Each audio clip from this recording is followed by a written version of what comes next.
Okay, be your own financial advisor. Canadians pay too much for financial advice and are poorer for it. There is a better way.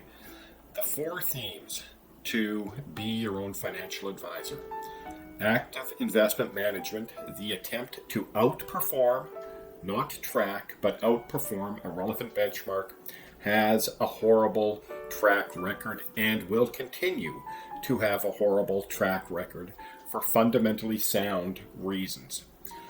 Cost of investing matters and matters greatly. We've seen the effects of a 2 full percentage point cost factor on wealth in the long run. This is what I want to talk about today. Most Canadians have basic financial planning needs. Financial advisors and planners add value, but the value is not commensurate with the cost, at least for those without complex financial planning issues. And four, low-cost, broad market, passively managed, indexed investment funds eliminate the need for investment expertise or experience previously necessary to be your own financial advisor. Okay, I want to go to the blog. Financial planning, what you need to know to be OFA. Okay, what you need to know.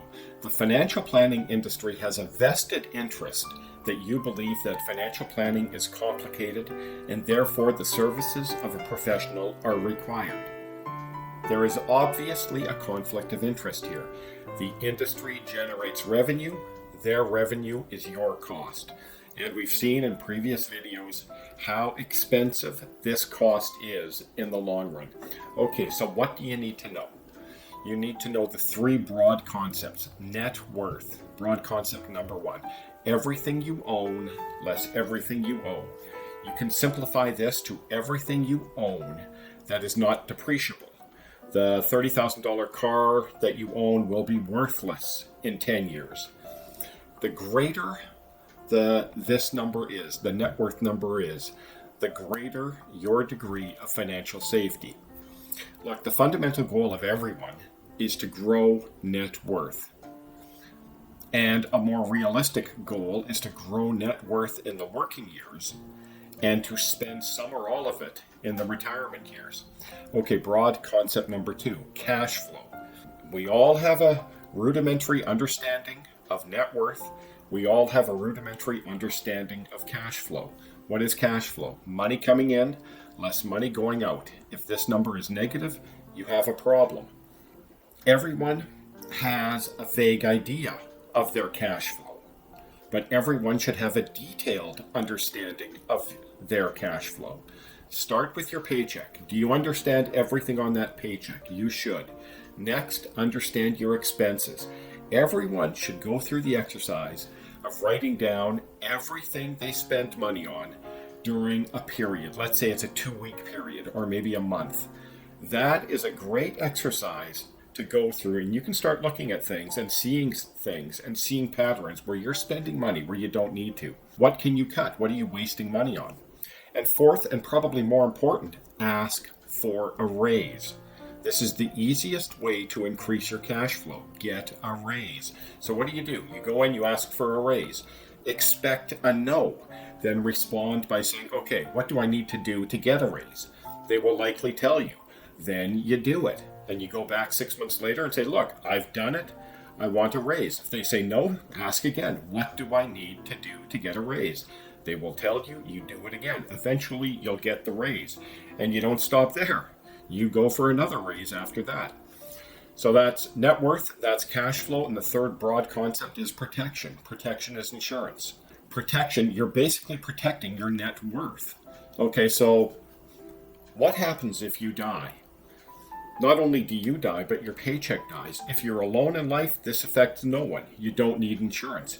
If you have family or other loved ones who are completely or partially dependent on you, how does your dying paycheck affect them? Once you answer that question, you are well on your way to properly insuring yourself. Okay, so those are the three broad concepts. Now, a few important concepts that you need to have an understanding of. Our tax system. Play around with the Ernst & Young or EY tax calculator. If you don't know where that is, it's on this website somewhere, or just Google EY tax calculator Canada. Play around with it for 10 minutes. If you know nothing about our tax system, if you play around with that calculator for 10 minutes, you have moved from knowing nothing to a rudimentary understanding.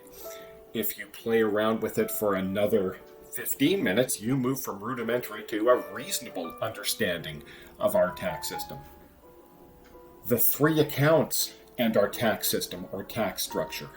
Understand the basics of the three accounts.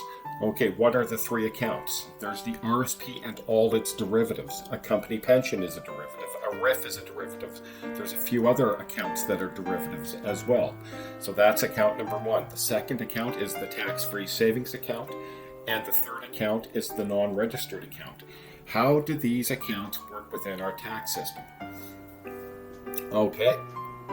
Project the value of past savings and future savings to retirement date and approximate what sustainable annual income that lump sum can generate. So you take past savings and future savings. What will they be worth on retirement date? You're going to have a lump sum. What does that lump sum buy you in terms of annual income in retirement? Now there's a tool right here that can help with this. Understand the concept of asset allocation and build your low-cost, broad market, passively managed portfolio. Okay, so asset allocation, that is the percentage breakdown between growth and safety. I hope I've demonstrated to this point the danger of being too safe. The safer you are, the lower your future expected rate of return will be. You know, if you're 100% invested in safety right now, you're earning less than 2%. And once you do that, sit back, relax, rebalance, and revisit everything periodically. I hope that helps. Thanks for watching.